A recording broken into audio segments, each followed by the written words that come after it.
welcome to I Am Sure Sports. This is Omar Stennett, all the way from lovely, nice, and warm Jamaica, reaching out to you wherever you are right now. I am sure today that there is a whole lot to discuss in the landscape of sports, and I will start locally with our local football. There has been a leaked uh, audio recording of a call between the president of the GFF, the general secretary, and one of the vice president, the team manager, and the captain of the team that went to play the two friendly games in Saudi Arabia.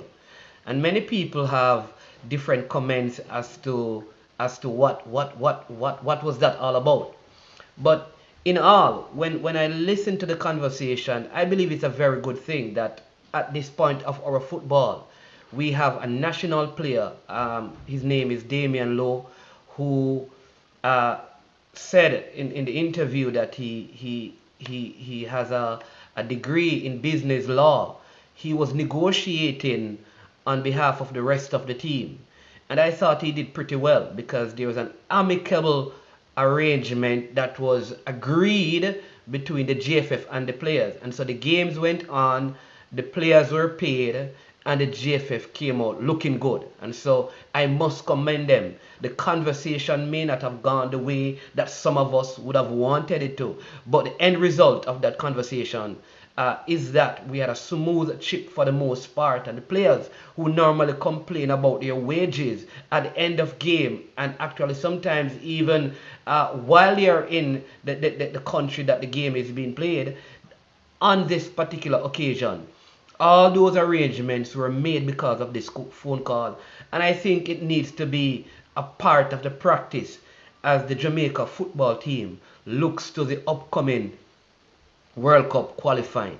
And on the note of leaking messages and stuff, recently there was also a conversation, and I'm moving on to cricket, between Darren Bravo, who made some comments on Twitter in response to comments made by Sir, and I must put the Sir before it. Sir mean that he's knighted, right? Sir Vivian Richards and Sir Courtney Ambrose. If you don't know, Viv Richards and Courtney Ambrose are two iconic West Indian cricketers, revered by the Caribbean people.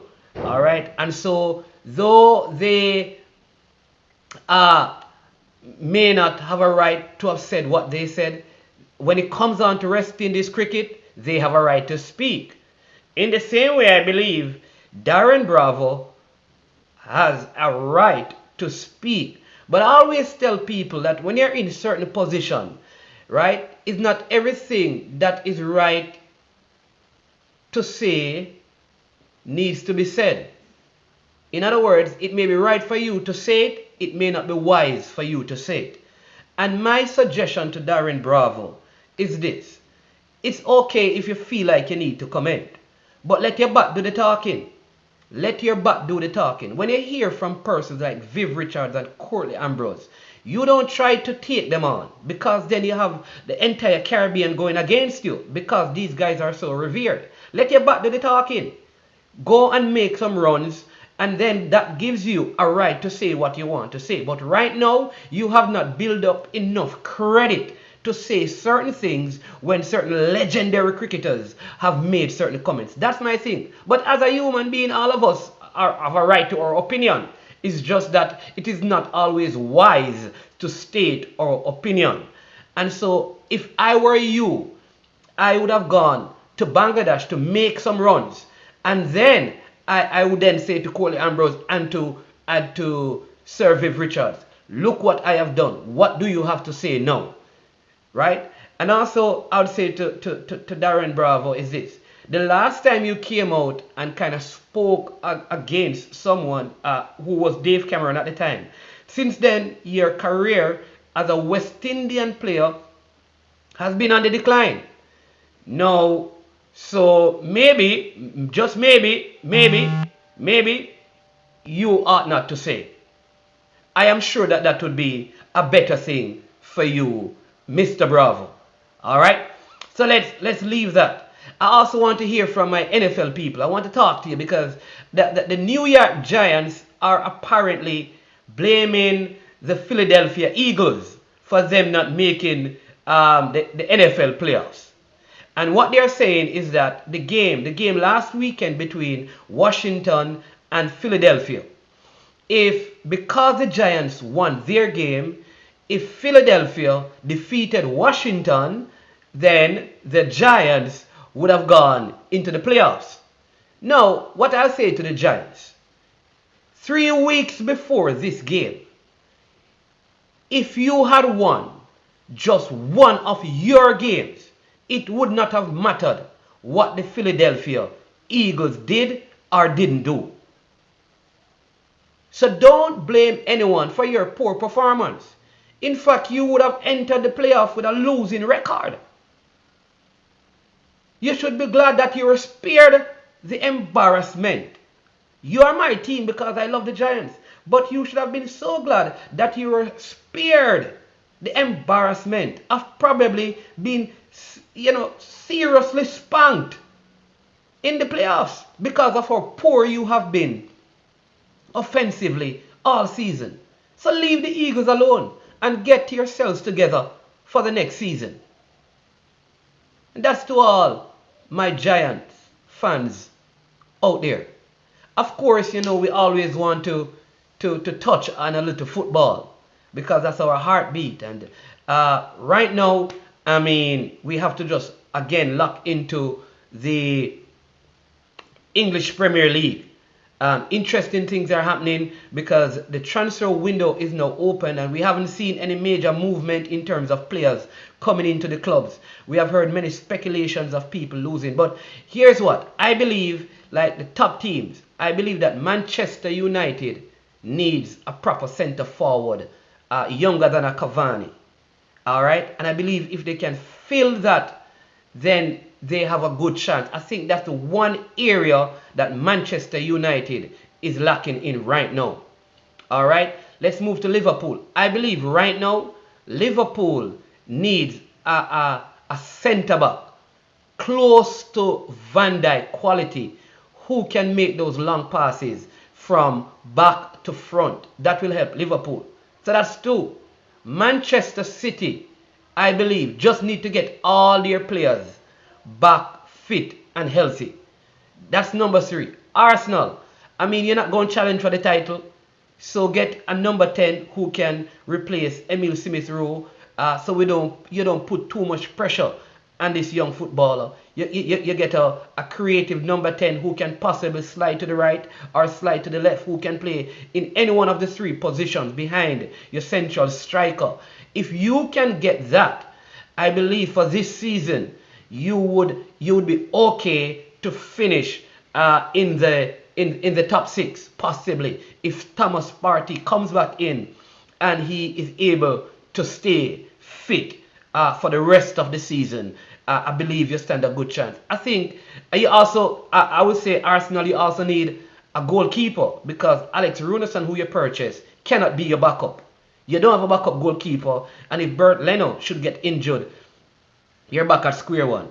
I think for Chelsea, no, this is a very tricky one because I believe that Chelsea has all the pieces that they need to win the English Premier League, except they have an inexperienced coach.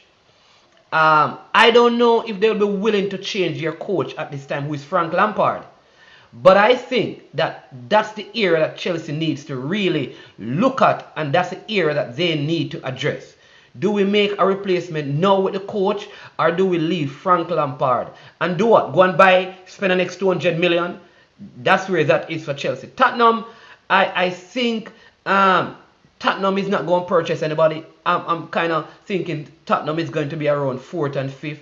I'm talking about the contenders, and I don't see Tottenham really contending. I think Manchester United, Manchester City, Liverpool, and I still believe if Chelsea can replace their manager with like a Allegri or Tuchel, one of those guys, then I think we could see them make a late push towards the Premier League title. So look out for that. One of the big things I'm looking for in this transfer window as well is my boy Leon Bailey. Leon Bailey is my boy. I think right now at his age he's one of the best young prospects out there, and I would so love to see him in the English Premier League. I'm telling you, preferably at Arsenal, so he can bring them back to the heights that they once were. And once he does that, then his value goes up astronomically. But I'm really looking out to see what happens with Leon Bailey. I think as well, a Leon Bailey would be a good fit in an Everton side. Imagine Richarlison on one side and Leon Bailey on the other side. And then you have Calvert-Lewin up front and James Rodriguez playing right in the center of those three. I think that would be a very good combination, and so I'd love to see him at Everton as well. I think that would be a good move for him before he makes the next big move in the next 2 years. And so I'm looking forward to see what really happens with Leon Bailey. But I think his time at Bayern Leverkusen is over. I think he has maxed out right there right now, and he needs to make a big move at this present point of his career, especially in a World Cup year. Because if he finishes this season well and then plays well going into the World Cup, man, his value could triple. Right now I believe he's like a 40 million, anywhere between 30 to 40 million dollars. That could go up to around 80 million, depending on how well Jamaica does in the World Cup qualifying.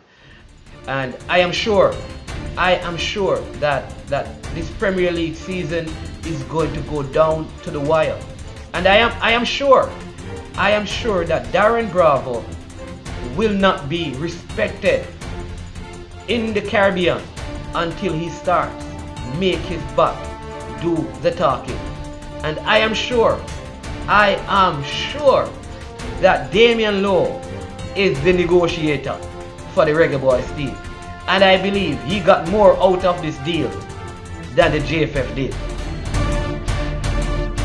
Tottenham Hotspur, as you would have heard if you're a football fan, defeated Brentford. Brentford is a team in the Championship in England, and Tottenham Hotspurs, they are in the Premier League, and they won that game by 2 goals to nil.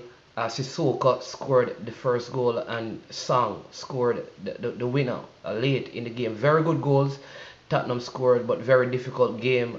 Brentford ended the game with 10 players.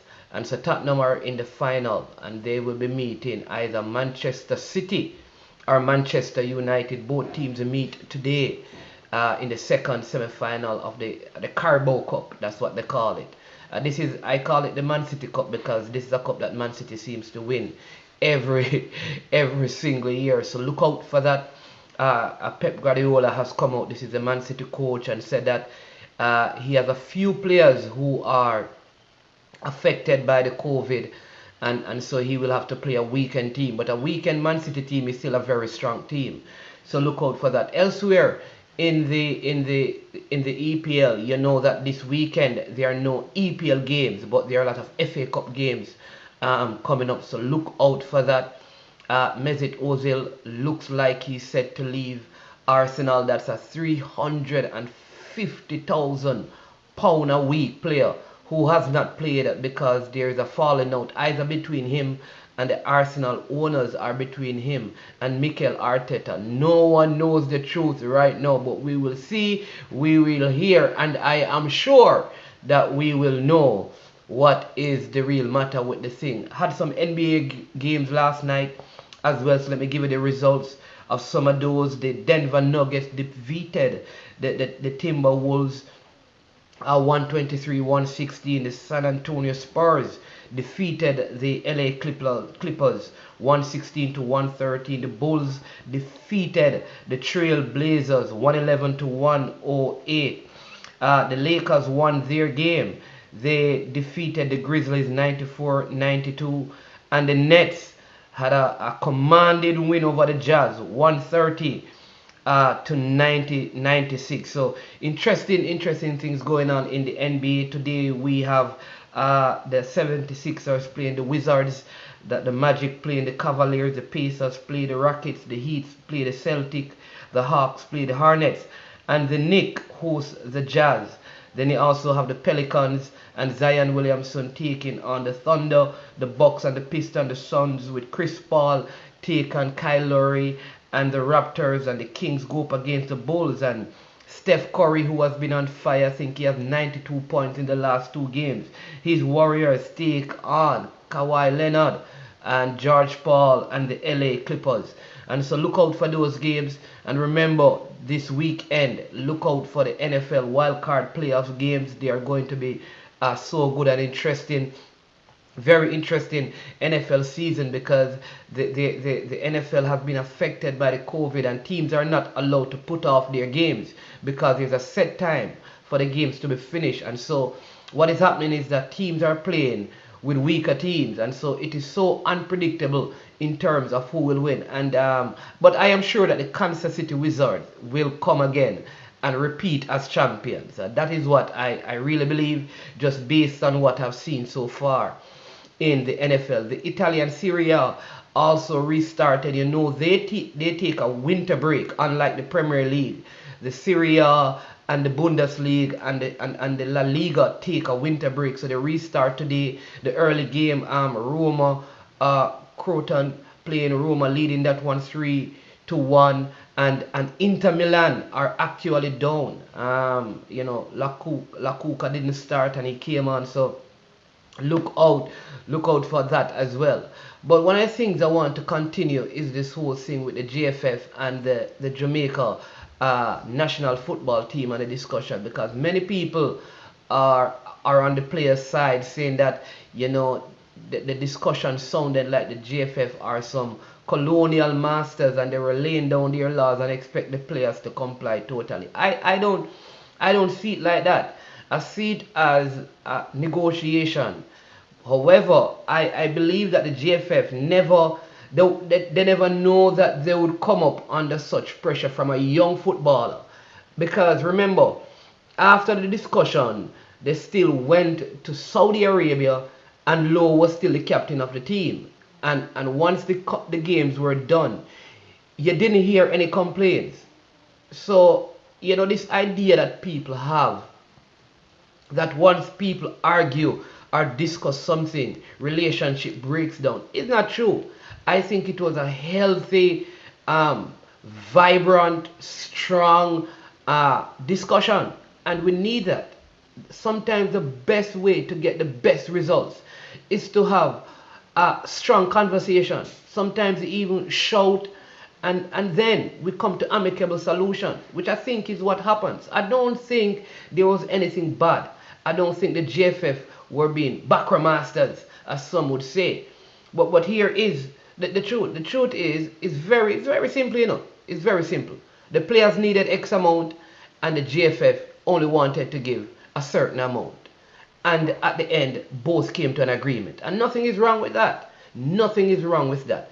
Sometimes, regardless of how the conversation goes, as long as there's an amicable end and the objective is met, we have to relax with that. Alright? So now touching on some cricket. I don't know if you have been following what is going on with the tour, the Indian tour. You know, that tour in Australia, the Indians were destroyed in the first test by Australia. Bowled out for around 100 in one inning, and Sammy, one of their main bowlers, was hit by a ball by an Australian bowler, and he retired hurt, broken hand. And India rebounded in the second match, and they won that one, I mean, very easily. And so the games are on now, but they're having something because the venue that they wanted to play the third test had some situation with COVID in that city, and players had to be changing in terms of isolation. So we're looking to see what will happen with that. But now we shift to the tour of Pakistan to New Zealand, man. And I'm telling you, this guy named Kane Williamson, the captain of New Zealand, the man keep making like double centuries. He made a big century in the first test, a double century in the second test. Right now, he is the #1 ranked test batsman in the world. I am telling you, man, he just keeps performing, and he's performing with the pressure of captaincy. And Steve Smith is doing well, but Steve Smith has fallen off. Though Steve Smith's overall average is still very high. But Kane Williamson, I think, is a very good batsman. And I look at him probably ending with a higher test batting ranking than even Steve Smith. And he's doing this again as a captain. His team is now #1 in the ICC test ranking. That is New Zealand. And so commendations to him, and we really hope that we'll see performances like this from our own West Indian players, because man, I'm telling you, we haven't had a double century in a very long time in any meaningful test. I can't tell when last, except when England were here, I think over 2 years ago. I can't tell when last when I've said that a West Indies team has looked dominant for two series, and I'm waiting for that. But my big thing to you today is this: is the idea of the West Indies really over? Is there really a West Indies? And should the territories, the separate territories, have their own test teams and try to find themselves in the ICC pool of test teams? Because I feel like there is constant debate and discussion and argument and quarrel when it comes down to the West Indies territories. For example, I get there's a sentiment that Jamaicans don't really like the Trinis, and the Trinis don't like Jamaican, and the Bajans and the Guyanese and all of that. And what you find is that depending on who is selected in a West Indies team, support for the West Indies changes. I think, for example, the Trinidadian Red Force team, they are good enough to be part of the ICC T20 teams. I believe that. I believe the Barbados one-day team is a good enough team, or their 4-day team, and they could vie for that, because Barbados can easily find 11 players to represent the West Indies at this time. The whole captain holder is there. Shane Dorridge, one of the wicket keepers, is from Barbados. Shamar Brooks is from Barbados. Shea Hope is from Barbados. Shamar Holder is from Barbados. So they have Kemar Roach is from Barbados.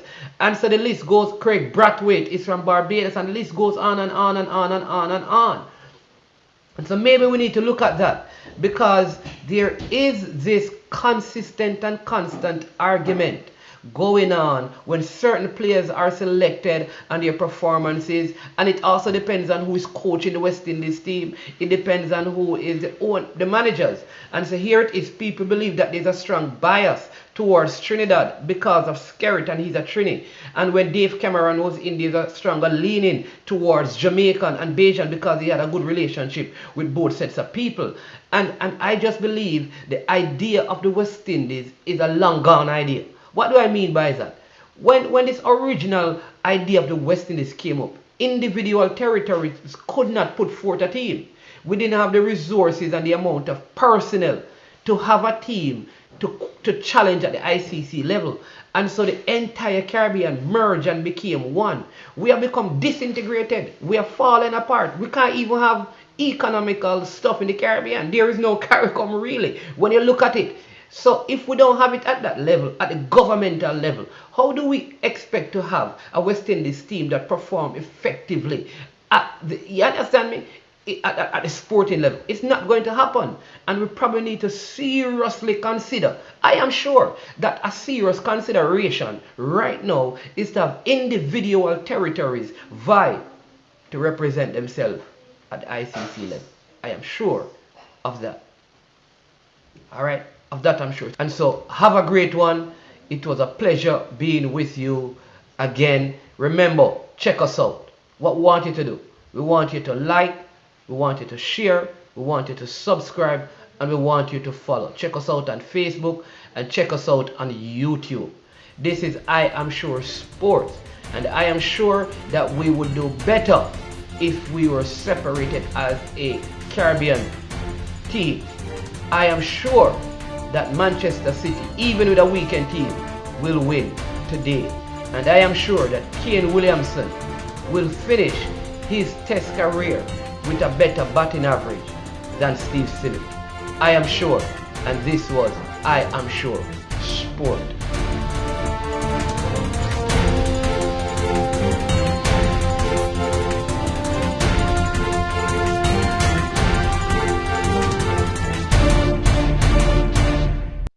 Watch I Am Sure Sports on Fridays at 12:30 and 6:30 and Saturdays 11:30 and 5:30 on iritimestv.com.